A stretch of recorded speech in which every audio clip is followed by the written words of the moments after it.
Transcurría el mes de enero de 1918 y la Revolución Rusa perseguía con furia a todo lo que significara religión y fe.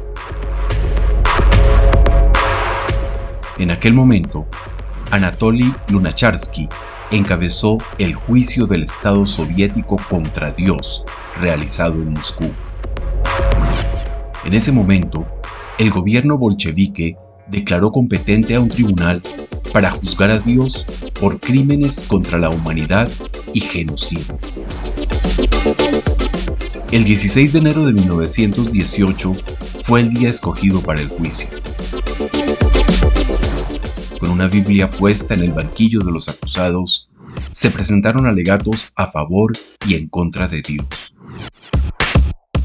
Claro que eso de la defensa fue más una puesta en escena, pues los supuestos abogados de Dios pidieron la absolución del acusado, alegando que padecía una grave demencia y trastornos psíquicos, y por tal motivo no era responsable de los hechos por los cuales estaba sindicado.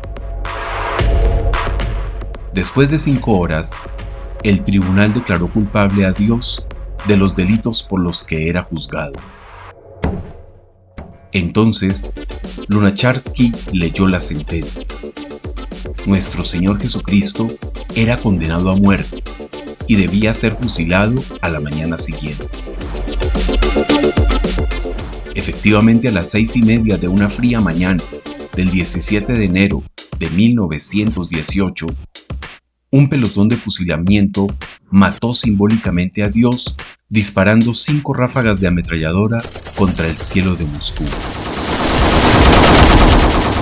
La ejecución de la sentencia se repitió en otros lugares, en muchos casos disparando no contra el cielo, sino contra imágenes y monumentos cristianos. ¿Te parece inverosímil el fusilamiento de Dios? Pues fíjate que en la actualidad, algunos intentan fusilar al Señor Jehová de los ejércitos a su manera. Hoy queremos describir algunas formas en las que el mundo actual pretende fusilar a Dios. Relativismo. El relativismo moral es ciertamente un intento de acabar con nuestro Señor Jesucristo. Se trata de aceptar como válidas 2 o más posturas antagónicas entre sí. De hecho, ante cualquier asunto fundamental de la fe o de lo que dice la palabra de Dios, algunos han optado por interpretarlo o por afirmar que el contexto es diferente, cuando lo cierto es que Dios es inmutable. Sin embargo, los cristianos no podemos apartarnos de lo que dice la Biblia, de lo que enseña acerca de la verdad. Juan, capítulo 14, versículo 6. Jesús le dijo: Yo soy el camino y la verdad y la vida. Nadie viene al Padre sino por mí. Fíjate que la palabra dice que la verdad no es algo, es alguien. Y ese alguien es nuestro Señor Jesucristo. En un mundo rodeado por el relativismo, que lo empuja a tratar de redefinir instituciones fundamentales como el matrimonio o la paternidad, por ejemplo, el mensaje de la verdad, que es nuestro Señor Jesucristo, muchas veces no es bienvenido. De hecho, no se quiere escuchar la verdad porque es incómoda. Juan, capítulo 15, versículos 18 y 19.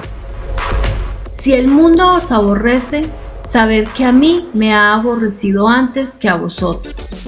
Si fuerais del mundo, el mundo amaría lo suyo, pero porque no sois del mundo, antes yo os elegí del mundo. Por eso el mundo os aborrece. Es que la palabra de Dios ofrece la verdad en detalle.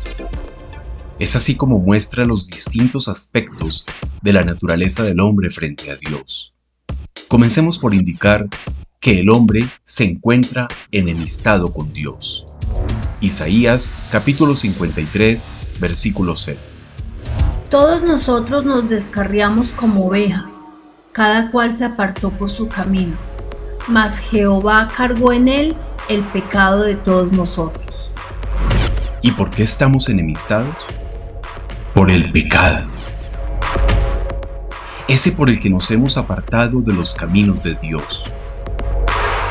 El pecado es el motivo por el cual nuestro Señor Jesucristo cargó con las culpas de todos nosotros. Es más, la palabra muestra que el hombre no puede salvarse a sí mismo, y por tal motivo, Dios, quien es rico en gracia, se reconcilió con nosotros a través de la suficiencia de la vida, muerte y resurrección de su Hijo, el Cordero que quitó el pecado del mundo.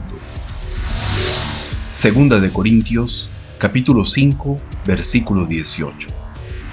Y todo esto proviene de Dios, quien nos reconcilió consigo mismo por Cristo y nos dio el ministerio de la reconciliación, que Dios estaba en Cristo reconciliando consigo al mundo, no tomándoles en cuenta a los hombres sus pecados, y nos encargó a nosotros la palabra de la reconciliación.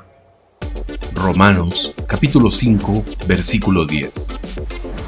Porque si siendo enemigos fuimos reconciliados con Dios por la muerte de su Hijo, mucho más, estando reconciliados, seremos salvos por su vida. El relativismo moral quiere fusilar a Jehová de los ejércitos, pues atenta contra la única verdad que hace libre al ser humano. Es que el relativismo ofrece alternativas falaces para alcanzar la libertad, cuando la realidad es que nuestro Señor Jesucristo fue enfático al señalar que Él, y solamente Él, siendo la única verdad, puede liberar a los cautivos.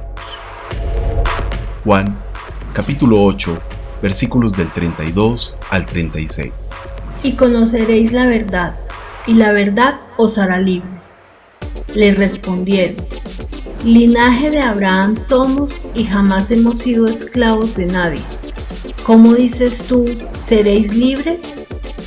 Jesús les respondió: de cierto os digo, que todo aquel que hace pecado, esclavo es del pecado. Y el esclavo no queda en la casa para siempre, el Hijo sí queda para siempre. Así que, si el Hijo os libertare, seréis verdaderamente libres. El relativismo quiere fusilar a Dios, porque así la gente permanece esclava del pecado, de los vicios y de las ataduras del mundo.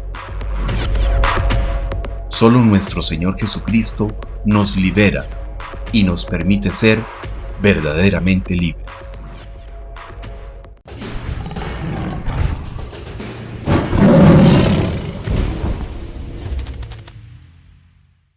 ¿Estás viviendo una tormenta?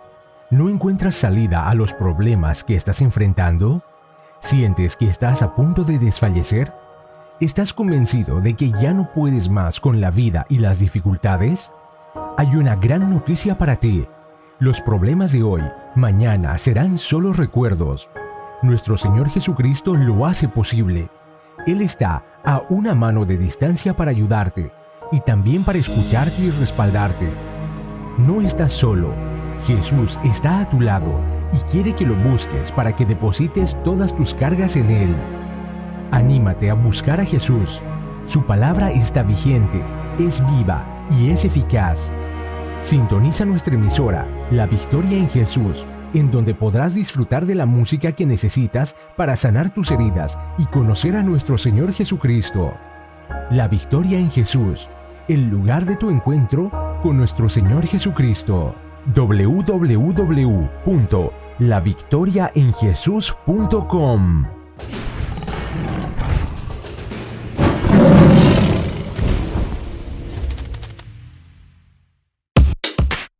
Castrar la Biblia.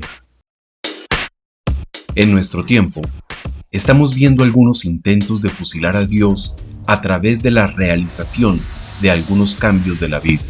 Para ajustar el texto sagrado a lo que ellos quieren, quitan versículos o capítulos completos, con tal de acomodar la palabra de Dios a los deseos y caprichos del hombre actual. Es cierto que a lo largo de la historia Dictadores, reyes, filósofos, religiosos y científicos han buscado, por todos los medios a su alcance, destruir y desaparecer la Biblia. Un caso emblemático es el de Voltaire, quien agitando una Biblia en el aire, dijo que en 100 años ese libro sería olvidado y eliminado. Bueno, él murió en 1779 y ahora, en pleno siglo XXI, la Biblia sigue estando vigente y más actual que nunca. Incluso, hay sectas que han quitado versículos y hasta capítulos completos para lanzar una versión conveniente y acomodada de la palabra de Dios, llegando a la manipulación y destrucción de la integridad del texto bíblico. Nuestro Señor Jesucristo ya había advertido sobre el intento de manipulación de la palabra de Dios. Deuteronomio, capítulo 4, versículo 2.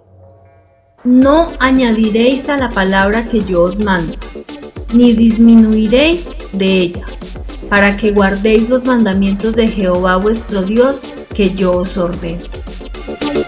Apocalipsis, capítulo 22, versículos 18 y 19. Yo testifico a todo aquel que oye las palabras de la profecía de este libro. Si alguno añadiere a estas cosas, Dios traerá sobre él las plagas que están escritas en este libro. Y si alguno quitare de las palabras del libro de esta profecía, Dios quitará su parte del libro de la vida, y de la santa ciudad y de las cosas que están escritas en este libro. Es una lástima que algunos, por desconocimiento, se pierdan por la acomodación que hacen del texto bíblico, pues ellos están siendo fusilados espiritualmente, tal y como lo hicieron en enero de 1918, cuando quisieron fusilar a Dios en el cielo oscuro de Moscú.